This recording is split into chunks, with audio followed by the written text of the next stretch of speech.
I'm here with Dan Fulton, or if you're on Facebook, of course, Urban Greenscapes, and we're here to talk a little bit about bumblebees and pollination and chemicals. Dan, what do our viewers need to know? Well, one of the upcoming things that's been in the news lately is neonicotinoid pesticides, which they're devastating the bee populations and any other kind of pollinator. You get into all kinds of insects and even butterflies, anything else like that. So, what are these chemicals doing to the bees? Well, the actual what they do, they end up weakening the bee. And they'll get into a situation if they're weak at all to begin with. You get the colony collapse where the entire bee hive will get wiped out. Sometimes if it's they get enough of it, they'll die right off. They've had places. There's one mall in the States in Oregon. They sprayed the trees. Within a couple of days, there's 50,000 dead bees. Wow! Just from going to pollinate. Well, there's been a lot in the media about that. There's been people talking about, it's the cell phone frequencies and it's this and that. Now it seems like a little bit of common sense. You keep putting poison everywhere and things die from poison. Yeah, it's been they've got like a 2-year ban throughout the European Union. There's a lot of countries have banned any neonicotinoid poisons, period. And they're made by, there's a couple of big manufacturers. There's Monsanto, Syngenta, Dow Chemical, and even Bayer. Same people who make the aspirin. Wow. Now, here in Thunder Bay, when you're buying plants or you're trying to take care of things with your garden for the bugs, what should people do? Well, there's a lot of different names that type of pesticide comes under. I haven't noticed a lot of them in the stores that a residential person would buy. Commercially, I know they are available for agricultural. For some of the arborists are using some that contain that poison. One of the funny issues that they came up is nurseries and gardens. You go to Home Depot and buy a plant. The nursery where they bought the plant from may have used one of those pesticides, and it doesn't wash off in a week. It doesn't wash off in 3 weeks. These pesticides are made, they get right into the plant. They become part of the plant.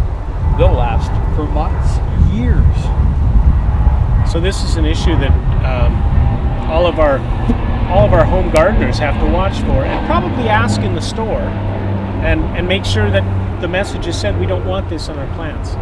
I know Home Depot has just put out a big announcement that they are going to make sure all their sources don't use that pesticide, because you go out and buy what you think is a bee-friendly plant, and meanwhile it's slowly poisoning them, along with every other insect that touches that. Now, I think most people in Thunder Bay, and especially us here tonight, if it was just the mosquitoes, we might not mind. Oh, but nobody wouldn't buy, especially tonight. They're out in full force here.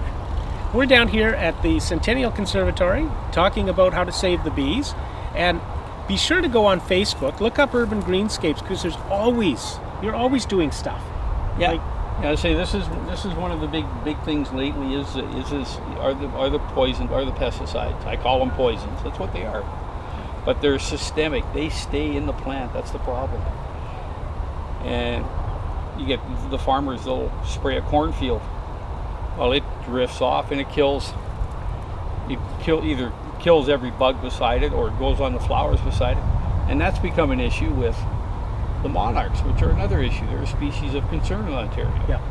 And along the migration route, the pesticides have drifted off the fields onto the milkweed and that, which typically grows in the ditches and stuff around there. It doesn't care what it kills. It's there to kill every bug. Yeah. It gets into the soil. It'll kill earthworms.